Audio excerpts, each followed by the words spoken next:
Ad, they had prestige, they had riches, they have equipment, they have military power, but they did not get what was most important, the guardian aspect.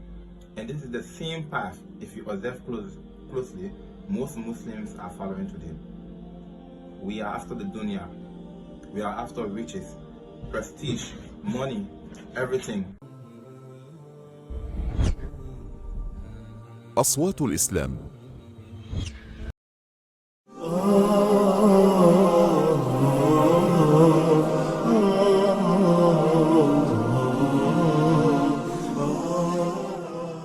أعوذ بالله من الشيطان الرجيم.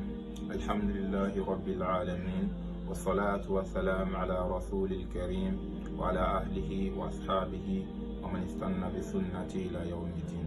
All praise to Allah and salutation upon Muhammad sallallahu alaihi wasallam, his household, his companions, and all those who follow him to the day of resurrection. Allah subhanahu wa ta'ala said in the Quran, أعوذ بالله من الشيطان الرجيم وإلى عاد أخاهم هودا. And to Ad, we send their brother Hud. Hud was a prophet that was sent to a particular people called Ad, and these people, they were very strong people physically. They had wealth, they have everything that a nation aspires for. Due to their advanced knowledge in technology and craftsmanship, they were able to build huge buildings, palaces and fortresses in the mountain. And in fact, those constructions was just done for the purpose of amusement, for the purpose of fun. They did not actually live in them. But what was dangerous about the men of Ad was that they were associating partners with Allah subhanahu wa ta'ala. They had their idols, their stones, which their forefathers and themselves created, and they elevated those false gods to the status of Allah subhanahu wa ta'ala. And this is why Allah subhanahu wa ta'ala sent Hud alayhi salam to them, to warn them, to call them to Tawheed, the pure Islamic monotheism. And Allah subhanahu wa ta'ala has allowed Hud alayhi salam to grow among these people so that they could see his honestness, his trustworthiness. He was not from the criminals, he was not from the liars, he was from the pious people, the truth-speaking people. So an individual will assume that if such person brings a message to the society, they will accept it quickly and follow him. But that was the opposite of what the people of Ad did. They rejected him. They told Hud alayhi salam that they will follow their forefathers' footsteps, they will remain loyal to their gods, and they will not be believers in what he was preaching. So the people of Ad had no reason to reject the message that Hud alayhi salam was preaching to them, but they felt themselves strong. Pride and arrogance took over them, because they know that if they accepted the religion that he was preaching to them, the message that he was preaching to them, the poor, the weak, everyone would be the same in the sight of Allah. Or they dislike that idea. But Hud alayhi salam remained persistent in his preaching to them. In one verse, Allah subhanahu wa ta'ala mentioned, أعوذ بالله من الشيطان الرجيم قال يا قوم اعبدوا الله ما لكم من إله غيره أفلا تتقون. O my people, worship Allah. You have no deity other than Him. Then will you not fear Him? Despite messages like this to the people of Ad, they remain adamant in their disbelief towards Hud alayhi salam and the message he was preaching. If you read the Quran, you'll see many instances where Hud alayhi salam preached to the people of Ad, and the people of Ad rejected almost all the time he preached to them. And Allah subhanahu wa ta'ala said regarding their rejection of the message, كَذَّبَتْ عَادٌ الْمُرْسَلِينَ. Ad denied the messengers. And after several occasions, after so many years of trying to preach to them, Hud alayhi salam said to them, you have rejected the message that I brought to you. I fear for you a terrible day of punishment.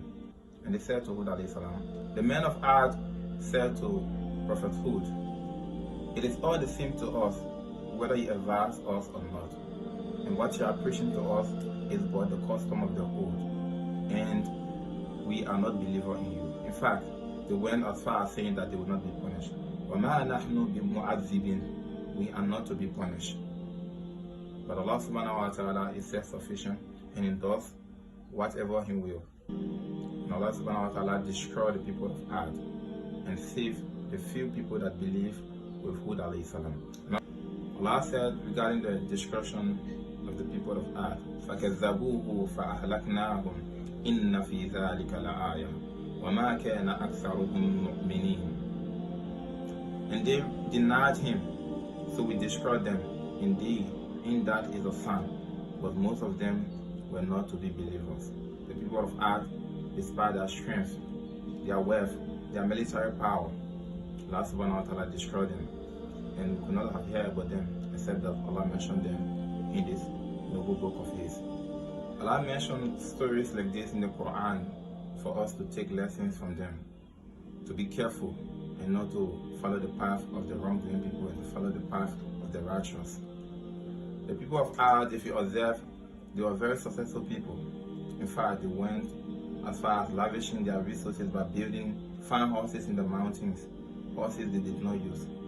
They were lavishing. So as Muslims, one benefit is that we should not lavish our money.